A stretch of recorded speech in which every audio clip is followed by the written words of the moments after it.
Steve Saint lo recuerda como si fuera ayer. Dice que en esta casa, ubicada en la población llamada Shell en la Amazonía ecuatoriana, vivió los momentos más felices de su infancia. Yo andaba con mi papi así, solo que cada mañana él sacaba la avioneta del hangar y lo llenaba de indígenas de la selva, misioneros, cualquier gente y también legumbres y cosas que no podrían encontrar adentro.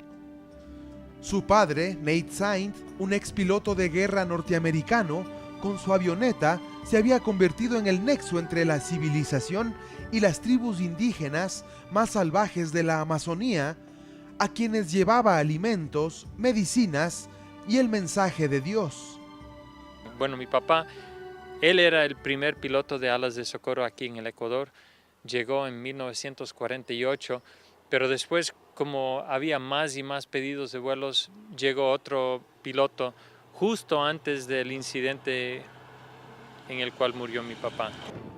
Se refiere al día en que su padre fue atacado y muerto por la tribu de los Guaraníes, ese entonces llamados Aucas. Estas fotografías muestran los cuerpos destrozados encontrados en el río Curaray. Su padre había buscado la forma de contactarse con ellos porque se trataba de la tribu más salvaje e indomable del Amazonas. Él había viajado en su avioneta junto a otros 4 amigos, también misioneros. Pero había un lugar por aquí, al este, noreste, donde nunca llegaba él, porque vivía ahí un tribu, un pueblo indígena que todo el mundo se llamaba Aucas, que mataban a todo extranjero que entraba. Luego de varios intentos para contactarse, les hacían regalos con este canasto que Steve aún conserva. Desde la avioneta, volando en círculo, pudieron dar y recibir regalos. Por medio de una soga bajaban medicinas, ropas y regalos. Un descubrimiento del padre de Steve para acercarse a la tribu sin tener un contacto lo suficientemente cercano para que los maten. Los Waorani recibieron los regalos y devolvieron regalos también a mi papá y sus 4 compañeros. Parecía que había fluido la amistad entre los 5 misioneros norteamericanos y los indomables Guaraníes, así que decidieron aterrizar en esta playa formada en el río Curaray.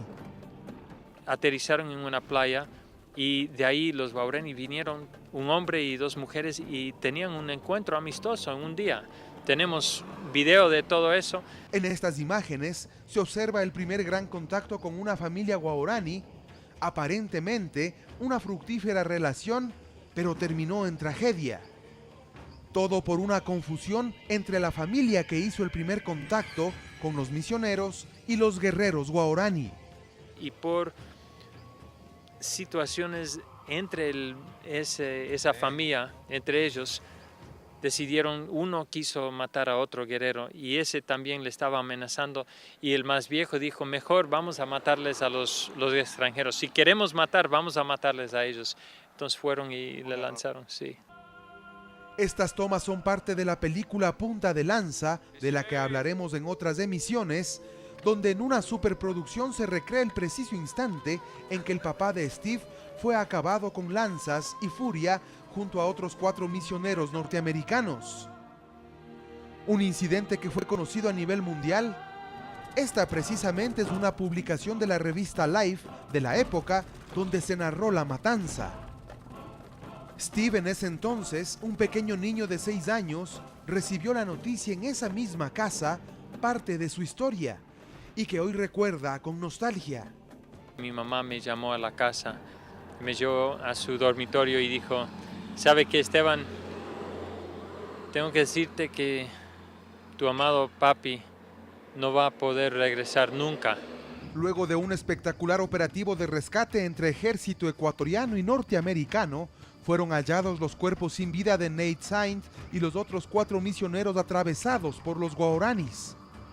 Una tragedia que tuvo resonancia a nivel mundial y que particularmente afectó al pequeño Steve, quien había perdido lo que más quería. No supe que mi papá iba a morir. Tenía un poco de miedo, pero como mi papá tenía tanto ánimo para hacer esto y mi mamá también, entonces yo me animé también. Este trágico final fue en realidad el comienzo de otra historia llena de esperanza y amor.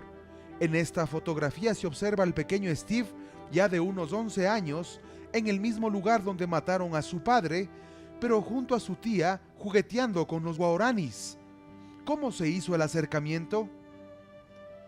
Todo gracias a esta mujer guaraní, quien unos años antes de la muerte del padre de Steve había huido de la violencia guaraní y se había refugiado en la casa de Rachel Saint, tía de Steve. La mujer guaraní llamada Dayuma, inspirada por Rachel, había conseguido 2 años después de la matanza hacer un contacto amistoso y definitivo con la tribu. Regresaron, pero llevando a mi tía y a una de las viudas, y los guaraní tenían mucho interés en saber cómo es posible que pueden vivir sin matar uno a otro a cada rato, porque la violencia adentro era increíble. En una de las tribus guaraníes conocimos a Dayuma, ahora una ancianita que dice haber encontrado el camino de Dios.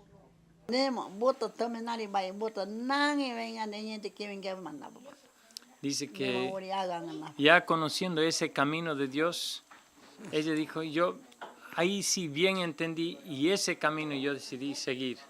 Fue entonces que junto a su tía y Dayuma, el joven Steve inició una nueva relación precisamente con los asesinos de su padre, quienes temían represalias cuando Steve creciera. Bueno, yo tenía que perdonarles a ellos, pero ellos también tenían que aceptar que si me dejaran vivir, entonces yo tal vez les iba a matar. Entonces, en un cierto sentido, ellos también me perdonaron. Pasaron los años y Steve se convirtió en lo que su padre había soñado, un nexo entre la tribu guaraní y la civilización. Las matanzas y el salvajismo habían quedado en el olvido. Ya conocíamos la fascinante historia de Steve, su padre y los guaraníes. Fue así que llegamos hasta las poblaciones guaraníes con mucha curiosidad de conocer a los guerreros que mataron al padre de Steve y la fascinante relación que hoy mantienen. Él es Yui, uno de los viejos de la tribu. Él dice que antes vivíamos lanzando uno a otro, matando, pero ahí vimos que Dios mandó a su hijo, siendo lanzado, él no lanzó otra vez. Aún en medio de la ignorancia, la pobreza y la falta de infraestructura estatal, reconocen que la relación con Steve les ha ayudado mucho para cambiar su forma de ver el mundo. No, ahora sí vivimos bien, felices en paz. Incluso los jóvenes utilizan la historia de Nate Saint como un mensaje divino que trajo un hombre desde el cielo para traerles paz y armonía. En primer lugar, ellos amaron porque ellos sabían que el mensaje de Dios no era vano, para poder rescatar al pueblo, la vida, alma del guaraní, ¿no? En otra comunidad, luego de un intenso viaje en avioneta, conocimos a Mincay, el líder de la tribu desde hace décadas, quien ahora abraza a los nietos de Steve como propios, dándonos un ejemplo de perdón y cariño. Aquí enterramos al cuerpo y eso muere, pero el espíritu de uno, eso va a vivir. Esta historia ha hecho que Steve saque de su tribu a Mincay y lo lleve a Estados Unidos para que juntos puedan contar al mundo su experiencia, una experiencia de vida. En estas imágenes se observa a Mincay conociendo lo que es la cultura americana, disfrutando de hamburguesas, paseando por las grandes avenidas. Sin duda, un cambio intercultural. Un documental y la historia contada por Steve Saint inspiró a este director de cine para que lleve hasta la pantalla grande la relación entre Nate y Steve Saint con los guaraníes, una superproducción al mejor estilo de Hollywood. No había la infraestructura para hacerlo aquí en el Oriente, entonces decidieron hacerlo en Panamá, pero había un grupo indígena en Verá, parecidos a los guaraní, pero que no sabían lanzar con lanzas ni cazar con boloqueras. Fue así que llevó a Minkay, Dewey y otros líderes guaraníes a que enseñen parte de su cultura a esta tribu panameña que recrearía la tribu guaraní de los años 50. Necesitaban alguien para pilotear la avioneta que reconstruimos igualito a la de mi papá, y entonces yo fui el stunt pilot, el piloto del cine. Y comenzó a filmarse todo, una a una, las incidencias narradas por Steve, sus recuerdos. La avioneta de su padre fue hecha una réplica, la tribu guaraní y sus constantes enfrentamientos y muertes, los intentos por comunicarse, el viejo canasto que aún conserva. Hay mucha historia que todo vino. Esta casa aquí que ven atrás, lo reconstruyeron ahí en Panamá. El hangar que está aquí al lado también reconstruyeron, y la avioneta. Entonces yo, justo como yo era niño aquí, solo que ya yo era el viejo ahí. También se recreó la parte primordial de la narración, la muerte de los 5 misioneros norteamericanos. Este actor americano personificó a Minkay, el líder de la tribu y principal agresor. Esta película ha sido llamada Punta de Lanza y se estrenará el próximo 20 de enero en todos los cines norteamericanos por la 20th Century Fox. Una verdadera historia de amor, ejemplo para todos, que nos deja un gran mensaje, el entendimiento entre los pueblos. Esto es lo que pensaba hacer mi papá, pero ahora me ha tocado a mí hacerlo. Pero con los mismos que mataron a mi papá me han bautizado a mí, y mis hijos los llaman meme, abuelos. Somos una familia. Es posible.